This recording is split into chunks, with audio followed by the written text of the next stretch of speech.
The question at the table of the Jerusalem Council.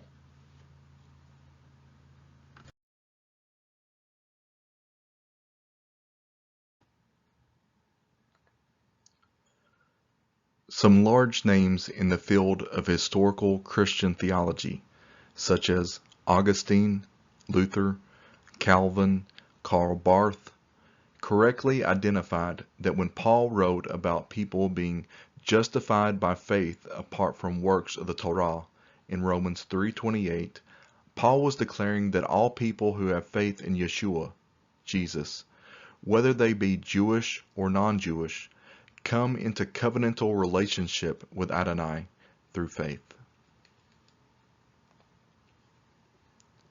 However, due to the great disconnect from the world of the Bible, based on Western preconceptions that those theologians had, they failed to understand a large part of the rest of Paul's message of justification by faith, apart from works of the Torah.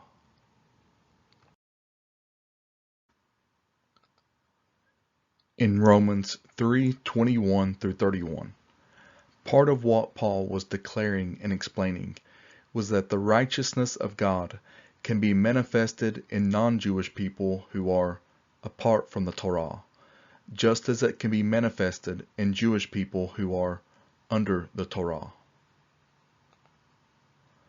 The phrases apart from the Torah and under the Torah will be thoroughly examined and explained. In order to correctly understand meaning within the pericope of Romans 3:21 through 31, it is important to understand that after Paul became a disciple and apostle of Yeshua, Jesus, he remained a Pharisaic rabbi.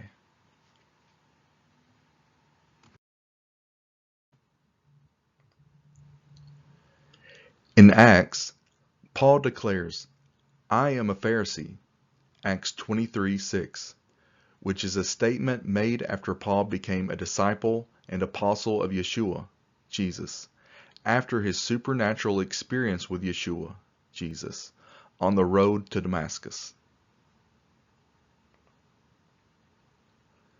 In Acts 26:5 and Philippians 3:5, Paul also said that he is a Pharisee.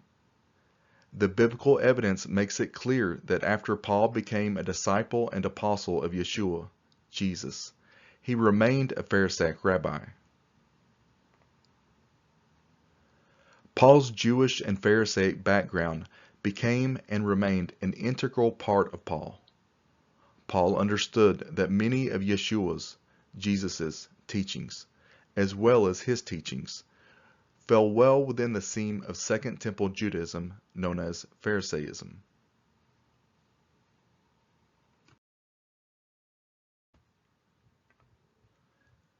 The English term Pharisaism refers to the seam of Judaism that was occupied by the Pharisees and others whose convictions and or beliefs were in alignment with the teachings of the Pharisees.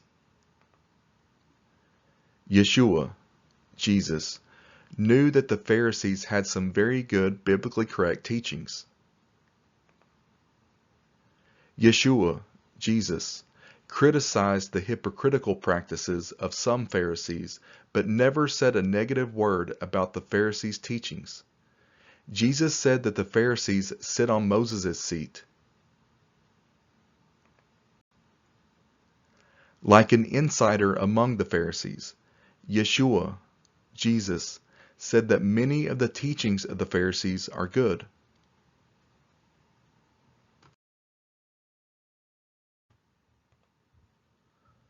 Yeshua's, Jesus's, criticism of some of the Pharisees was of some of the Pharisees in the 1st century AD not always practicing what they preached and taught. Matthew 23:1 through 2.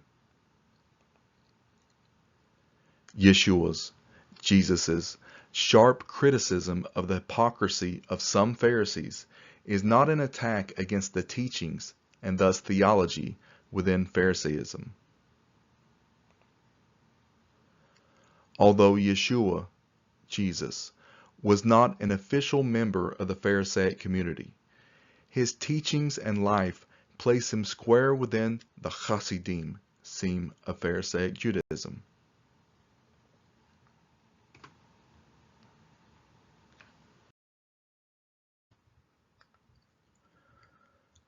Paul understood that faith in Yeshua, Jesus, should not depart from the faith of Yeshua, Jesus.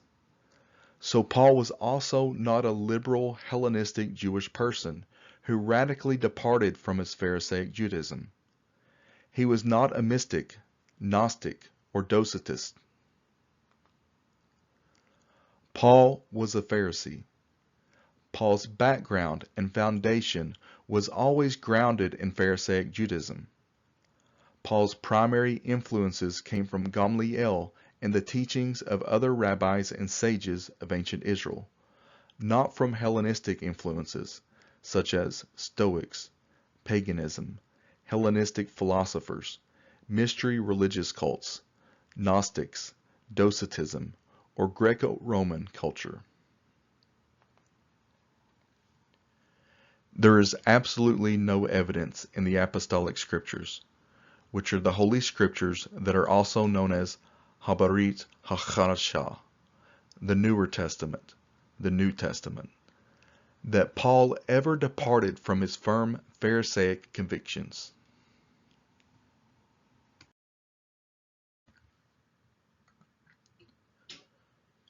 Paul was a Hebrew of Hebrews, not a Hellenist of the Greeks. As Brad H. Young correctly states, fresh evidence from the literary discoveries of the Dead Sea Scrolls, as well as renewed interest in the analysis of rabbinic literature, place the Apostle Paul squarely within the Judaism of the land of Israel, and not the Hellenism of Asia Minor. Paul is a Pharisee who has been rejected by the synagogue and misunderstood by the church.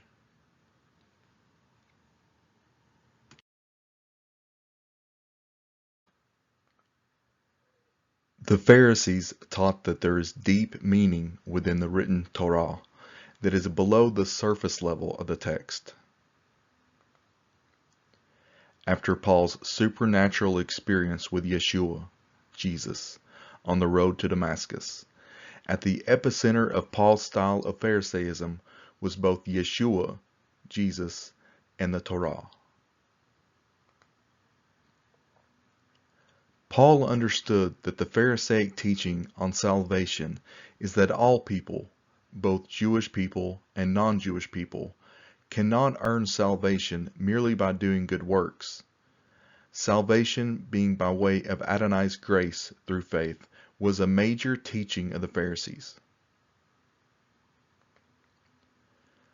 When Paul wrote the book of Romans, he explained this biblical truth of salvation being available to both Jewish people and non-Jewish people by way of Adonai's grace, i.e., chesed, redemptive loving kindness, covenant loving kindness, and mercy, through faith.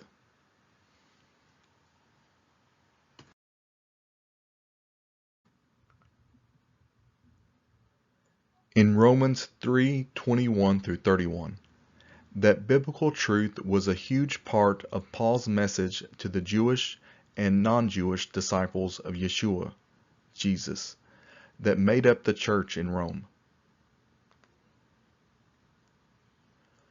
But what Paul meant when he referred to non-Jewish people being apart from the Torah in verse 21, and what Paul meant by the phrase apart from works of the Torah in verse 28, has been widely debated within the history of the church. So, what was the Apostle Paul referring to when he included the phrases apart from the Torah in verse 21 and apart from works of the Torah in verse 28?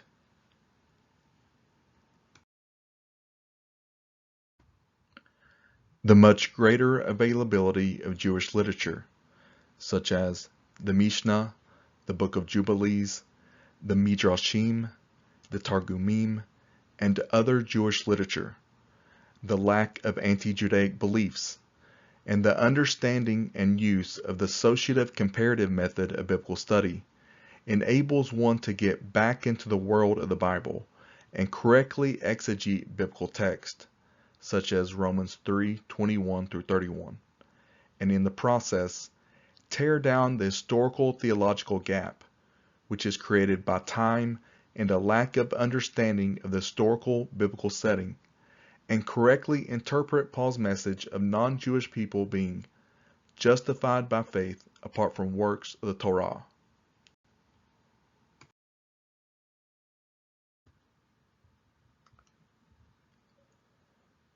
In order for one to understand Paul's message of non-Jewish people being justified by faith apart from works of the Torah, one must first understand the question to which the Jerusalem Council was responding when they issued the Apostolic Decree of Acts 15.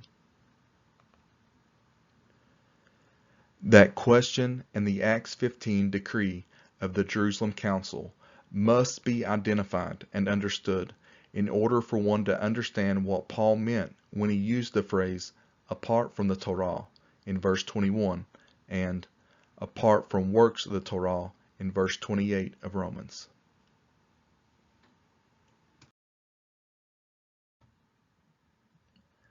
And that question is, in addition to obeying the morality commandments in the Torah, which are the moral, ethical commandments in the Torah, should the non-Jewish people who have faith in Yeshua, Jesus, be obligated to obey the non-morality commandments in the Torah that the rabbis and sages of Israel had long taught only applies to Israel?